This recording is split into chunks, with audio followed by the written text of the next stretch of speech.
عالم اسلام میں سے عالم عرب ان کے شکنجے میں جا چکا، کیوں بنا کر کھڑے ہوئے ہیں اسرائیل کو ماننے کے لیے اور سر تسلیم خم کرنے کے لیے؟ بہرحال نوٹ کر لیجئے، عالم عرب جا چکا۔ کوئی دن کی بات ہے، میں سنسنی پیدا نہیں کرنا چاہتا، لیکن حالات اور واقعات سے نگاہیں بند کرنا بھی کوئی دانش مندی کی بات نہیں ہے۔ یہ ایودھیا کی مسجد شہید کی گئی، ابھی یہ ایک بہت بڑا مزار جو ہے شہید کیا گیا، اور اس کے ساتھ کئی مسجدیں شہید کی گئی۔ یہ سب کیا ہے؟ یہ مسلمانوں کی نفس دیکھی جا رہی ہے کہ کوئی غیرت اور حمیت نام کی کوئی شے باقی ہے؟ جیسے علامہ اقبال نے وہ نظم لکھی تھی، عبد القادر روہیلا بڑا ظالم جفاجو کینہ پرور تھا، لیکن یہ کہ اس نے جو ایک ٹیسٹ لیا تھا کہ وہ جو عورتیں ہیں تیموری خاندان کی، ان میں کوئی رمق رہ گئی ہے؟ معلوم ہوا کہ نہیں، کہ غیرت نام تھا جس کا گئی تیمور کے گھر سے، ختم، غیرت نکل گئی۔ اسی طرح ایودھیا کی مسجد، اب چرار شریف، اور یہ کوئی دن کی بات ہے کہ اب مسجد اقصی کا نمبر آیا کہ آیا، اس کے لیے پوری تیاریاں ہو چکی ہیں۔ یروشلم کا مشرقی حصہ خالی کرایا جا چکا ہے، اس کے اندر اب پورا تسلط یہودی کر رہے ہیں، یہاں تک کہ اب کے یاسر عرفات صاحب نے بھی کچھ نہ کچھ جو ہے احتجاج کی بات کی ہے، حالانکہ اب تک ہر بات مان کر منقار زیرے پر تھا، لیکن یہ کہ ایک وقت آتا ہے آخر کار اسے بھی کچھ بولنا پڑ گیا ہے۔ لیکن یہودی اب پیچھے قدم ہٹانے والا نہیں ہے۔ ان کا تھرڈ ٹیمپل، تیسری مرتبہ ہیکل سلیمانی تعمیر ہونا ہے۔ نوٹ کر لیجئے، ان کے لیے وہ وہی کچھ ہے جو ہمارے لیے کعبہ ہے، ان کے لیے ہیکل سلیمانی بالکل وہی حیثیت رکھتا ہے جو ہمارے لیے کعبہ۔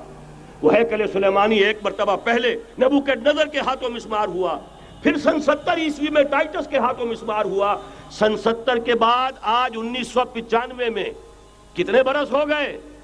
پورے 1925 برس ہو گئے کہ ان کا کعبہ زمین بوس پڑا ہوا ہے۔ اب تک تو ان کا بس نہیں تھا، اب تو بس ہے کہ نہیں؟ اب ان کی حکومت ہے کہ نہیں؟ اب شاہ حسن ہو چاہے شاہ حسین، ان کے نوکر اور چاکر ہیں یا نہیں؟ اب انہیں ڈر کس کا ہے؟ لہذا کوئی دن کی بات ہے، مسجد اقصی شہید ہوگی اور ٹیمپل کی تعمیر شروع ہوگی۔ یہ تو بہرحال ایک نقشہ ہے۔ اگلا نقشہ آپ کو بتانا چاہتا ہوں، ایک دوسری تصویر ہے۔ یہ تصویر ہے زمینی، ایک تصویر ہے آسمانی۔ وَمَكَرُوا وَمَكَرَ اللَّهُ وَاللَّهُ خَيْرُ الْمَاكِرِينَ۔ انہوں نے اپنی سی تدبیریں کی، اللہ نے اپنی تدبیر کی، اور ظاہر بات ہے اللہ کی تدبیر سے بہتر تدبیر کس کی ہوگی؟ چنانچہ یہودیوں کی سازشیں اس وقت بھی ناکام ہوئی تھی یا نہیں؟ ظاہر بات ہے جاء الحق وزهق الباطل ان الباطل کان زہوقا۔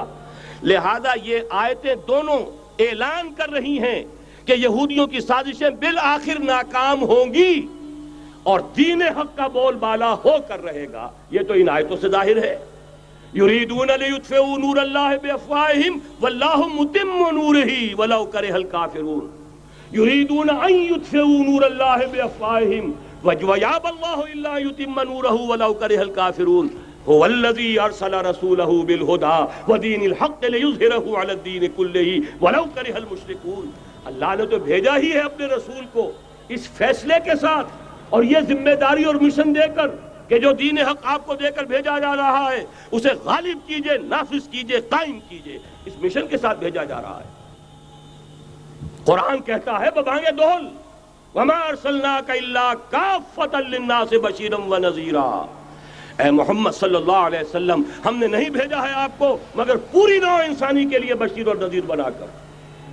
تو جان لیجئے کہ یہ مقصد بعثت محمدی صلی اللہ علیہ وسلم بتمام و کمال اس وقت پورا ہوگا جب کل عالم انسانیت پر، کل روئے ارضی پر اللہ کا دین اسی طرح غالب ہو جائے گا جس طرح کہ محمد رسول اللہ والذین معہ صلی اللہ علیہ وسلم ورضی اللہ تعالی عنہم اجمعین، ان کے ہاتھوں سے، ان کے ایثار سے، ان کی قربانیوں سے، جن کا نقشہ آپ کے سامنے مولانا کھینچ چکے ہیں، ان کے اثار، ان کی قربانیاں، ان کی محنت، ان کی جفاکشی، ان کی سرفروشی، ان کے جان تن من دھن لگا دینے کے نتیجے میں جیسے اس وقت غالب ہوا تھا کل روئے ارضی پر غالب ہوگا، تب کہیں جا کر مقصد بعثت محمدی مکمل ہوگا۔